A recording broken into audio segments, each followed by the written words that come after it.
नमस्कार, आप देख रहे हैं डिजाइनर विशेष और मैं हूं डॉक्टर प्रतीक श्रीवास्तव। आधुनिक जीवन ने बहुत सारे सुख और सुविधाएं दी हैं, आनंद दिया है, लेकिन आधुनिक जीवन की विडंबना है कि उसने तनाव भी दिया है। और इस कदर तनाव दिया है, इतना ज़्यादा तनाव दिया है कि आधुनिक जीवन की जो सुख सुविधाएं हैं, आनंद हैं, वो कहीं पीछे छूट गए हैं और तनाव सब पर हावी हो गया है।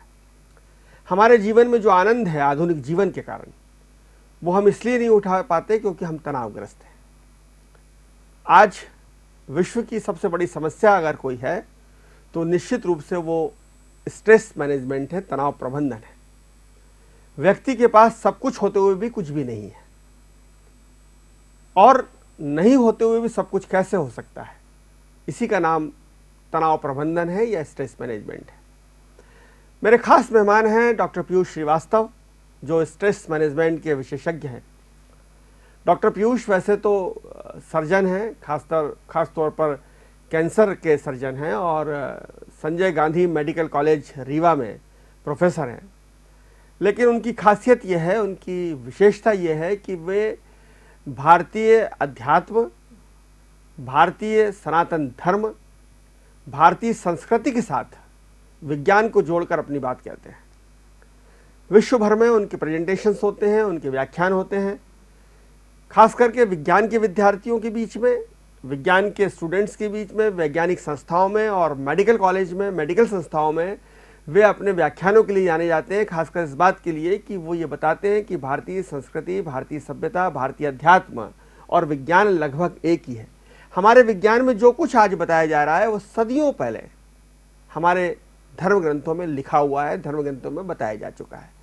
और इस बात के लिए उन्हें अनेक पुरस्कार मिले हैं। उनकी बहुत ही लोकप्रिय पुस्तक भी है जिसकी चर्चा देश भर में होती रहती है। डॉक्टर पीयूष, आपका बहुत स्वागत है। नमस्कार। पीयूष सर, सबसे पहले तो मैं ये जानना चाहता हूँ कि इस भागम भाग भरे जीवन में, जहाँ इतनी सुख सुविधाएं हैं, इतना आनंद है, इतना ऐश्वर्य है, इतनी धन है, संपदा है, उसके बावजूद भी शांति नहीं है, चैन नहीं है। ये मनुष्य का फेल्यूर है या ये ईश्वर की मंशा है? दोनों बातें हो सकती हैं। ईश्वर की मंशा तो हम इसमें नहीं कहेंगे। होता यह है कि जो तनाव है हमारे जीवन का एक अभिन्न अंग है। कोई भी प्राणी इस सृष्टि में बिना तनाव के हो नहीं सकता, और वो प्रकृति ने ऐसा बनाया है कि तनाव के कारण ही हमारी जो आयु वृद्धि होती है उसके कारण ही होती है।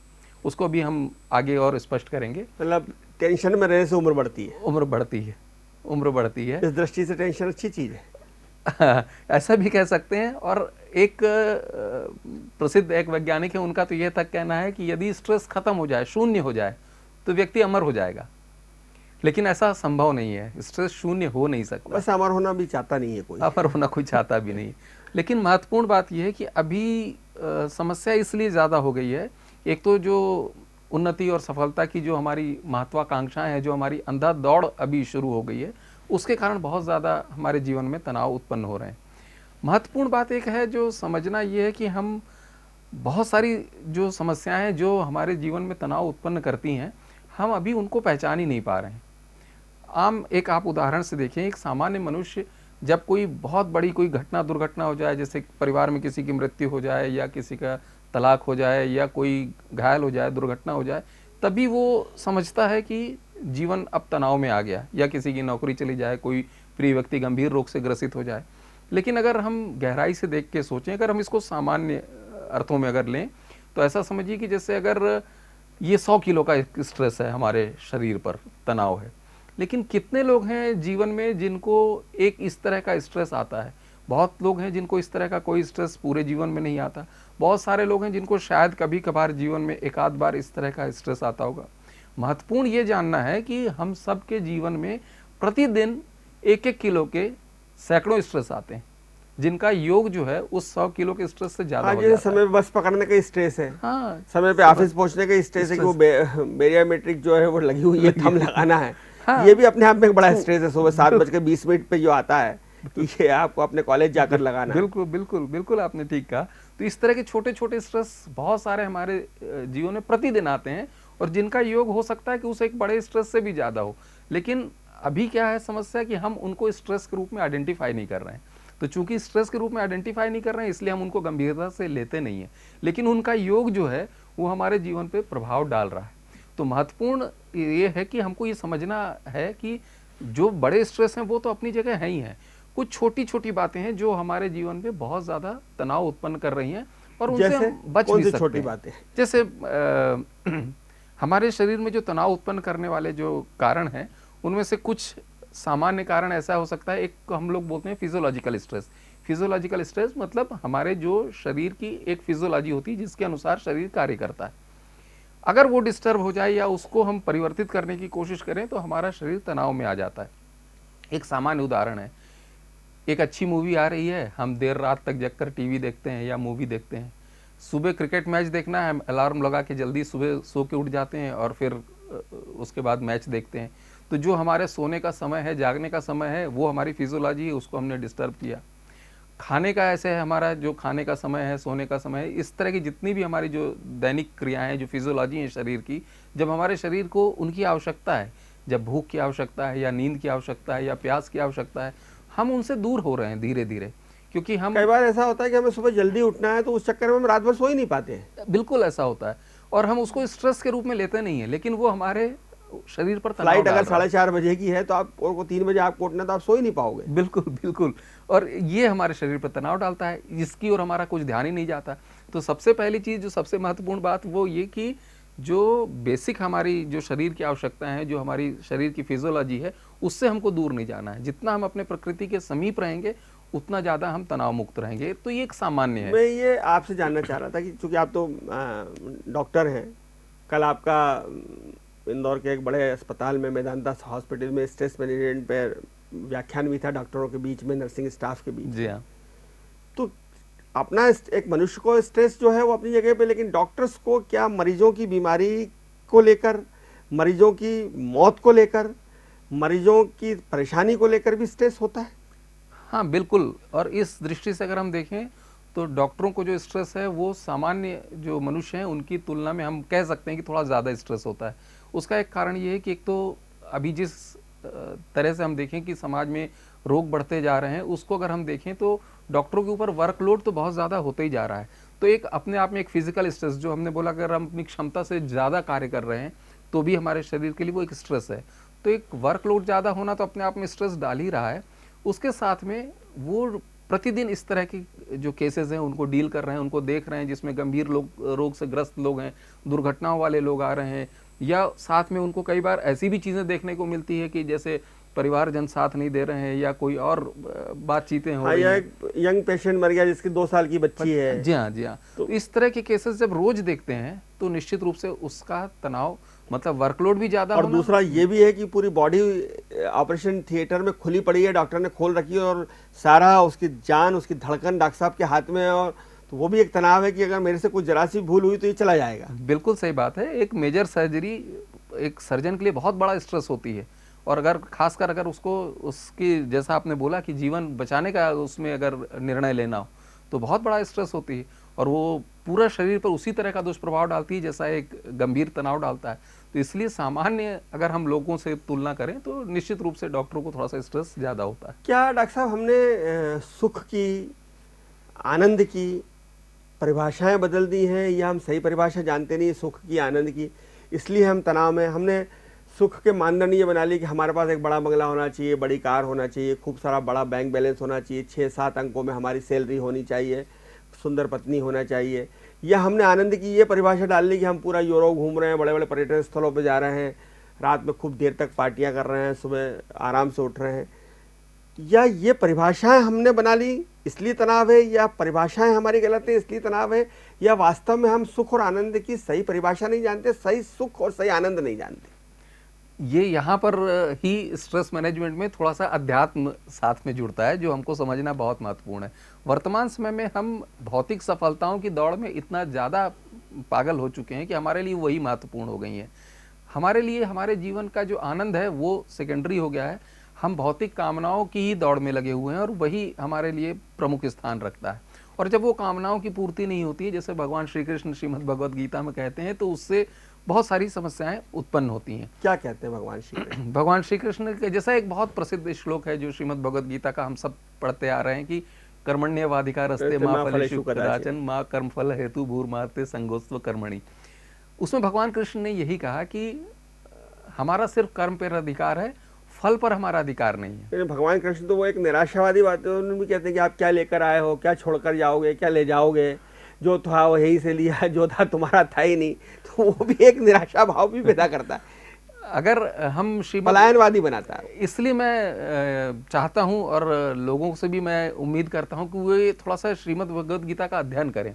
श्रीमद् भगवद गीता की अगर आप देखें तो सबसे ज़्यादा टीकाएं उपलब्ध हैं, और सबसे ज़्यादा टीकाएं उपलब्ध होने का कारण ये है कि उसका सबने अपने अपने हिसाब से अर्थ निकाल लिया है। लेकिन जब भगवान श्री कृष्ण ने गीता कही होगी तो उनके सैकड़ों अर्थ नहीं रहे होंगे, उनका एक ही अर्थ रहा होगा, तो सबने अपने अपने अर्थ निकाल लिए। और श्रोता भी अर्जुन जैसा व्यक्ति था। अर्जुन जैसा व्यक्ति हो, मेरे जैसा व्यक्ति नहीं था। ये भी फर्क पड़ता है। अगर हम उनको पढ़ के समझने की कोशिश करें तो हम देखेंगे कि कहीं पर भी निराशावादी जैसी बात नहीं है। उसमें हमेशा पॉजिटिव सोच की बात कही गई है और अपने स्वभाव के अनुसार जो उचित कर्म है वो करने की प्रेरणा दी गई है। और यदि हम स्वभाव के अनुसार उचित कर्म करते हैं, जैसे उसमें कहा गया है कि उपयुक्त आहार विहार करना चाहिए, क्योंकि वो भगवान श्री कृष्ण ने कहा, तो यदि हम उसका पालन करते हैं तो तनाव से आज का मेडिकल सिस्टम भी कहता है कि समय पे खाइए, समय पे सोइए, समय पे उठिए। अगर आपका नियमित जीवन है तो आप तनाव मुक्त रहेंगे। हाँ, और गीता में भी यही कहा गया है। आप यही बताते हैं कि जो कुछ विज्ञान में है या विज्ञान में लिखा हुआ है वो हमारे धर्म ग्रंथों में पहले से लिखा है। मैनेजमेंट की किताब तो जो इमर्सन जैसे प्रसिद्ध दार्शनिक हुए उन्होंने तक कहा कि श्रीमद् भगवद गीता तो टेक्स्ट बुक ऑफ साइकोलॉजी है, ये मैनेजमेंट के तरह से आप पढ़ सकते हैं। आपको जीवन के प्रबंधन के बारे में इतनी बातें मिलेंगी जानने को। भगवान कृष्ण को तो सबसे बड़ा मैनेजमेंट गुरु माना गया। तो पूरा युद्ध मैनेजमेंट, सर्वकालिक सर्वदेशीय जो बेस्ट मैनेजमेंट गुरु हैं भगवान श्री कृष्ण है। डॉक्टर पीयूष, मैं युवाओं को लेकर अगर आपसे बात करूं तो आजकल के नौजवान बहुत जल्दी डिप्रेस होते हैं, बहुत जल्दी अवसाद में चले जाते हैं। डिप्रेशन में हूँ साहब, मुझे डिप्रेशन हो रहा है। अक्सर 7वीं 8वीं के बच्चों को डिप्रेशन हो जाता है, और इस कदर डिप्रेशन होता है कि वो आत्महत्या कर लेते हैं, बिजनेस में फेल होने पे कर लेते हैं, प्यार में फेल होने पर कर लेते हैं, परीक्षा में फेल होने पर कर लेते हैं। तो ये इसमें जो स्ट्रेस है बच्चों को, युवाओं को, खासकर 13-14 साल की उम्र से लेके 22, 23, 24 तक जो स्ट्रेस है, करियर का स्ट्रेस है, ये इसको कैसे मैनेजमेंट किया जाए?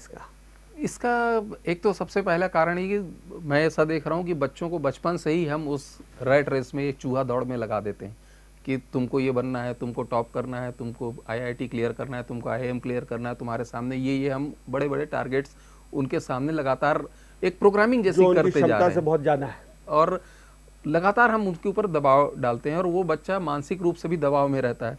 जो स्ट्रेस हमारे शरीर पे जो नुकसान डालता है, लेकिन साथ में हमारे शरीर का कुछ एक उसको काउंटर करने का मैकेनिज्म भी होता है। हमारा शरीर उससे बचाता भी है हमको, कुछ तरीके होते हैं। आमतौर पर रोग ऐसे ही उत्पन्न नहीं होते। रोग तब उत्पन्न होते हैं जब जो स्ट्रेस है उसका अमाउंट, हमारा जो काउंटर मैकेनिज्म है, उससे बचाव के जो तरीके हैं, जो शरीर बचाव कर रहा है, उससे जब ज़्यादा हो जाए तब हमारे शरीर में रोग उत्पन्न होते हैं। दुर्भाग्य से भी ऐसा हुआ है कि जो हमने जो इतने बड़े बड़े टारगेट्स और लोगों के सामने बड़ी बड़ी कामनाएं, अपेक्षाएं रख दी हैं, उसको अचीव करने के लिए वो बहुत ज़्यादा तनाव में है, और जो प्राकृतिक तरीके होते हैं उस तनाव को मैनेज करने के हमारे शरीर में, उसके भी हम विरोध में जाते जा रहे हैं, उसको भी हम कम करते जा रहे हैं, वो भी हमारा सिस्टम कमज़ोर होता जा रहा है। तो इसलिए वो मैनेजमेंट नहीं हो पाने के कारण बहुत सारे रोग हमारे शरीर में। ये भी कारण है कि जो जॉइंट फैमिलीज ख़त्म हो रही हैं, पेरेंट्स और बच्चों के बीच में बातचीत ख़त्म हो रही है, मोबाइल में सब लोग लगे हुए हैं, साथ खाना नहीं खाते हैं, साथ रहते नहीं, एक दूसरे की प्रॉब्लम्स शेयर नहीं होती, संवाद हमारे कम हो रहा है। ये एक बहुत बड़ा कारण है, उसके कारण तनाव होता ही होता है। और दूसरा, जैसा मैंने शुरू में ही कहा कि हम बहुत सारी चीज़ें ऐसी हैं जो हम कम कर सकते हैं, छोड़ सकते हैं, अगर हमको मालूम हो कि ये हमारे शरीर पर तनाव डाल रही हैं। जैसे आज के समय में बहुत ज़्यादा हम प्रोसेस फूड या बारबेक्यूड फूड लेते हैं, स्मोक्ड फूड लेते हैं, वो सब हमारे शरीर के लिए स्ट्रेस है। स्मोकिंग अगर करते हैं, पोल्यूशन वाले एरिया में रहते हैं, अल्कोहल का कंजम्पशन करते हैं, तो ये सब हमारे शरीर के लिए स्ट्रेस हैं। इलेक्ट्रोमैग्नेटिक रेडिएशन, अगर हम बहुत ज़्यादा मोबाइल का उपयोग करते हैं, गैजेट्स, लोग तो कहते हैं कि शराब पीने सारे तनाव दूर हो जाते हैं। ये वो एक भ्रम है, ऐसा होता नहीं है, क्योंकि वो हमारे शरीर के लिए एक स्ट्रेस है। और बल्कि दोनों तरह से स्ट्रेस है। एक तो अल्कोहल हमारे शरीर में जाके एक फ्री रेडिकल्स होते हैं वो जनरेट करता है जो हमारे शरीर को नुकसान पहुंचाते हैं, और दूसरा तरीका उसका जो स्ट्रेस प्रोड्यूस करने का वो है कि अगर आपका स्वयं पर नियंत्रण नहीं रहता तो बहुत सारे लोग अल्कोहल के इन्फ्लुएंस में आके ऐसी भी बातें कर बैठते हैं जो लंबे समय तक जीवन में उनको तनाव देती हैं। तो दोनों तरीके से अल्कोहल और स्मोकिंग स्ट्रेसफुल है। तो ये चीज़ें अगर हम बच सकते हो, फिर प्राकृतिक बहुत सारी चीज़ें हैं जो हमारा स्ट्रेस को काउंटर करती हैं, जैसे कुछ एंटीऑक्सीडेंट्स वाले जो फूड्स होते हैं। यदि हमने आजकल ऑर्गेनिक फूड लेना या जो प्राकृतिक भोज्य पदार्थ ऑर्गेनिक हैं मिल नहीं रहा है, वो कम कर दिए। इतना ज्यादा केमिकल है हमारे फूड में कि, और ऑर्गेनिक इतना महंगा है कि हर किसी की बस की बात नहीं है। बिल्कुल तो किस तरह के हम दैनिक चीजों में हमारे को क्या चीजें खानी चाहिए कि उससे हमारा तनाव ठीक हो, एक सामान्य परिवार में कम हो सके। एक तो पहली नियमित दिनचर्या हुई, वो सामान्य बात हो गई कि जब हमको भूख लगती है तब भोजन करें, जबकि ऐसा होता नहीं है। हम व्यस्त दिनचर्या के कारण जब मौका मिलता है तब खा लेते हैं। तो हम अपने शरीर की आवश्यकताओं को पहचानें, हमारा शरीर कब भोजन मांग रहा है, हमारा शरीर कब नींद मांग रहा है, उसका हम ध्यान रखें। दूसरी बात, भोजन में जितना संभव हो सकता है अगर हम प्राकृतिक चीज़ों के पास रहेंगे तो बहुत हद तक हम स्वस्थ रहेंगे। एक जो बहुत महत्वपूर्ण है, जो स्ट्रेस हमारे शरीर में प्रभाव उत्पन्न करता है, वो कुछ फ्री रेडिकल जैसे केमिकल्स हमारे शरीर में उत्पन्न होते हैं जो ऑक्सीजन मॉलिक्यूल्स होते हैं जो शरीर में नुकसान पहुंचाते हैं। तो एंटीऑक्सीडेंट्स का रोल अभी बहुत ज़्यादा होता जा रहा है, और यहाँ पर भी आप देखें तो प्राचीन भारतीय ज्ञान देखिए कितना आगे था। आपने सुना होगा च्यवनप्राश का नाम। च्यवनप्राश के बारे में बोला जाता है ऋषि ने बनाया था, उसमें आंवला है, हाँ, उसमें गुड़ है, वो सबसे पुराना नॉन एंटीऑक्सीडेंट है। तो आज अगर हम उस तरह के जो फल या सब्जियों का अगर सेवन करते हैं, अगर सामान्य भाषा में बोलें तो जो हरे पीले लाल फल और सब्जियां हैं उनमें एंटीऑक्सीडेंट बहुत होते हैं। यदि हम उनका सेवन करते हैं तो काफी हरी सब्जियां, लाल फल और पीले फल या पीली सब्जी। पीले फल में जैसे नींबू है, संतरा है, जो सिट्रस फैमिली के जो फल हैं उनका सेवन अगर करते हैं। आंवला की आपने बात की, आंवला बहुत पोटेंट एंटीऑक्सीडेंट है। तो इस तरह का अगर हम सेवन करते हैं ये तो सुपर फूड है, जैसे मुनगे की फली है और ग्वारपाठा है जिसको एलोवेरा बोलते हैं, ये सब सुपर फूड्स में आ गया है, ग्रास वीट है। जी हाँ, जी हाँ। तो ये तो एक बात हुई, लेकिन मैं अक्सर ये कहता हूँ, बड़े बड़े संतों को सुनता हूँ, बहुत महात्माओं को सुनता हूँ, मेरी रुचि है, कभी कभी सुनता हूँ, ज़्यादातर लोग छोड़ने की बात करते हैं कि आप छोड़ दीजिए, छोड़ देंगे तो आप बहुत पा जाएंगे। जो लोग पाने की होड़ में है ना, रेस में है, जिसकी जिक्र आप रेड रेस कर रहे थे, वो सबसे ज़्यादा तनाव में है। लेकिन अगर आप छोड़ने में आमादा है, छोड़ने का सुख अपने आप में, और सबसे बड़ा उदाहरण है कृष्ण, जिन्होंने सब कुछ छोड़ा, गोकुल छोड़ा, माता पिता छोड़े, जिसने पाला उसको छोड़ा, ब्रज को छोड़ा, गोपियाँ को छोड़ा, छोड़ते ही रहे वो जीवन में।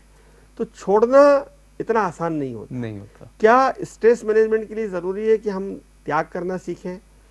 क्या स्ट्रेस मैनेजमेंट के लिए ज़रूरी है कि हम संतोष करना सीखें? इससे स्ट्रेस मैनेजमेंट होगा? सबसे महत्वपूर्ण, ये शुरुआत में आपने एक शब्द प्रयोग किया था, आनंद। आनंद एक अद्भुत शब्द है। आनंद शब्द को हम सुख से तुलना नहीं कर सकते, ये सुख या दुख, ये एक न्यूट्रल शब्द है। आनंद का अर्थ होता है कि हम जो हमारा मूल स्वभाव है, जो स्ट्रेस की परिभाषा भी है जो मॉडर्न मेडिकल साइंस करता है। हैंस सेली एक साइंटिस्ट हुए जो फादर ऑफ स्ट्रेस कहलाते हैं। उन्होंने सबसे पहले ये कहा कि ये हमारे शरीर पर किसी भी तरह की अगर डिमांड प्रस्तुत की जाए तो हमारा शरीर तनाव में आ जाता है। तो उसको अगर हम बच सकते हो तो वो स्थिति, हमारा जो मूल स्वभाव है वो अगर हम डिमांड मत करिए, ये हेली कहते हैं, क्योंकि उन्होंने जो सबसे पहले भौतिक शास्त्र से ये डेफिनेशन ली। भौतिक शास्त्र में जो तनाव की परिभाषा है उसमें ये कहा जाता है, जो न्यूटन का नियम है वो ये कहता है कि हर वस्तु अपने मूल स्वभाव में रहना चाहती है, और जैसे ही उसका मूल स्वभाव परिवर्तित किया जाता है वो तनाव में आ जाती है। तो उन्होंने कहा कि बिल्कुल वैसा ही हम, और इसलिए कहा भी गया कि मनुष्य अपनी मूल प्रवृत्ति नहीं छोड़ पाता, और हमारा जो मूल स्वभाव है बेसिकली वो आनंद है। ये और आनंद एक अनुभूति है, जिसमें वो परिभाषित नहीं किया जा सकता। हाँ, उसमें क्रोध नहीं है, उसमें हिंसा नहीं है, उसमें दुख नहीं है, उसमें सुख नहीं है, उसमें खुशी नहीं है, न्यूट्रल। आनंद हर व्यक्ति का अलग अलग है। तो यदि हम आनंद की अवस्था में रहते हैं, जो हमारा मूल स्वभाव है, तो अपने आप तनाव से मुक्त रहेंगे। परंतु हो क्या रहा है कि हम कामनाओं की पूर्ति के द्वारा सुख चाहते हैं, वो समस्याओं की जड़ है। ये कंपटीशन जो है ये जेलस पैदा करता है, ईर्ष्या पैदा करता है, जलन पैदा करता है।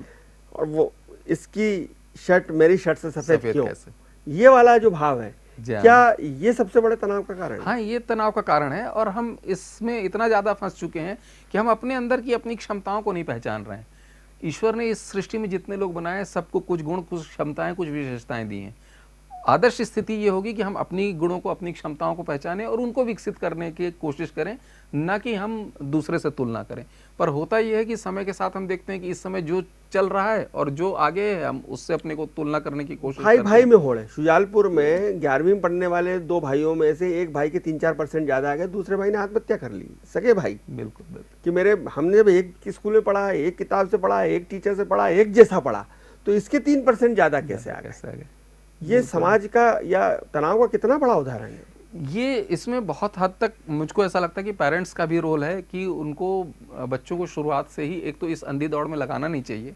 दूसरी बात ये बताना चाहिए कि हर बच्चा अलग है, मतलब वो एक जैसा नहीं है, सबकी क्षमताएं अलग है। एक सामान्य उदाहरण जो बार बार दिया जाता है कि जैसे अगर सचिन तेंदुलकर अमिताभ बच्चन बनना चाहें या अमिताभ बच्चन सचिन तेंदुलकर बनना चाहें, तो जरूरी नहीं कि वो वैसा बन सकें। दोनों की क्षमताएं अलग और हैं। दोनों एक दूसरे के बड़े प्रशंसक हैं। दोनों एक दूसरे के बड़े प्रशंसक हैं और दोनों अपने क्षेत्र में महान हैं। तो ये इसलिए क्योंकि उन्होंने अपनी क्षमताओं को, गुणों को पहचाना और उसको विकसित किया। तो अगर हम अपनी क्षमता को पहचानते हैं और उसको विकसित करते हैं तो निश्चित रूप से हम कम तनाव में रहेंगे। लेकिन जितने महान लोग हुए, लता मंगेशकर जी हुई, अमिताभ बच्चन हुए, वो सब ये कहते हैं कि वो अगले जन्म में अमिताभ बच्चन नहीं बनना चाहते, अगले जन्म में लता मंगेशकर नहीं बनना चाहते, अगले जन्म में नेपोलियन नहीं बनना चाहता। ऐसा क्यों? इतने सफल, इतने कामयाब लोग क्या मिस कर रहे होते हैं कि वो अगले जन्म में वो नहीं बनना चाहते? उनके क्या विचार हैं वो तो मैं नहीं जानता, वो क्या सोच के ऐसा बोलते हैं। पर मुझको ऐसा लगता है कि हर व्यक्ति को हर जन्म में वही बनना चाहिए जो वो बनने के लिए पैदा हुआ, कुछ और नहीं बनना चाहिए। तो हो सकता है कि जो गुणों के साथ इस जन्म में वो महान लोग हैं, अगले जन्म में वो किसी और गुणों के साथ हो सकते हैं। तो जिस गुणों के क्या साथ महानता की कीमत चुकाना पड़ती है, इसलिए आदमी पुनः वो नहीं बनना चाहता? हाँ, हो सकता है ये भी उनके मन में विचार हो कि ऐसा उसके साथ हर सफलता के साथ एक कुछ ना कोई कुछ फार्मूला अगर मैं अपने दर्शकों के लिए आपसे मांगूं, एक सूत्र कि ये सूत्र दे दीजिए तो मेरे सारे दर्शक जो हैं वो सुखी हो या ना हो, आनंदित रहें। जितना ज़्यादा हम अपने प्रकृति के समीप हैं उतना ज़्यादा हम आनंद में हैं, उतना ज़्यादा हम सुख में हैं। हम किसी अंधी दौड़ में नहीं पड़े, हम किसी कृत्रिम जीवन में नहीं पड़े, हम दूसरों को देख के नकल करने की तो कोशिश क्या हम नहीं करें। वापस हम जंगल में चले जाएं, वनवासी बन जाएं, आदिवासी बन जाएं? बिल्कुल जंगल में जाने की जरूरत नहीं है। हम भगवान कृष्ण का ही उदाहरण देखें। अर्जुन तो युद्ध छोड़ के भागना चाहता था, उन्होंने कहा नहीं, भगवान कृष्ण स्वयं द्वारकाधीश रहे हैं। तो हमारे यहाँ तो ऐसा कोई उदाहरण देखने को मिलता नहीं है। आप जो हैं उसमें जो श्रेष्ठ कर सकते हैं वो करिए। आप मना किस बात का है? मना इस बात का है कि उसको हम प्राप्त करने के लिए अंधी दौड़ में नहीं पड़े और जो हमारा क्षेत्र नहीं उस क्षेत्र में भी घुसने की कोशिश न करें। हमारा अगर प्रकृति के नजदीक रहें, अपनी प्रकृति के नजदीक रहें, आपके जो गुण हैं एसी की जगह दूसरी हवा जो बाहर प्राकृतिक हवा है, नेचुरल हवा है, उसको हम प्राप्त करें। वो भी है और अपनी स्वयं की प्रकृति, मतलब जो हमारे अंदर से गुण है। यदि हमारा म्यूजिक में इंटरेस्ट है तो हम म्यूजिक में काम करें, तो निश्चित रूप से उस क्षेत्र में हम उतना आगे पहुंचेंगे कि लोग हमारा उदाहरण देंगे। पर समस्या ही है कि मेरा इंटरेस्ट म्यूजिक में है, मेरे गुण म्यूजिक के हैं और मैं चाहता हूं कि मैं IITian बन जाऊं या टेक्नीशियन बन जाऊं। क्या धन सुख देता है? क्या धन स्ट्रेस को मुक्त करता है? क्या धन सब चीज़ों का इलाज है? कि अगर सारा आनंद लेना है, को जूदेव साहब नहीं रहे इस दुनिया में, भारतीय जनता पार्टी के बड़े नेता थे, उन्होंने कहा था कि पैसा खुदा तो नहीं लेकिन खुदा से कम भी नहीं। अच्छा, इसमें फिर वही अभी जो हम दो बात कर रहे थे, सुख और आनंद शब्द वाली, तो यही बात है। धन सुख तो दे सकता है, आनंद नहीं दे सकता।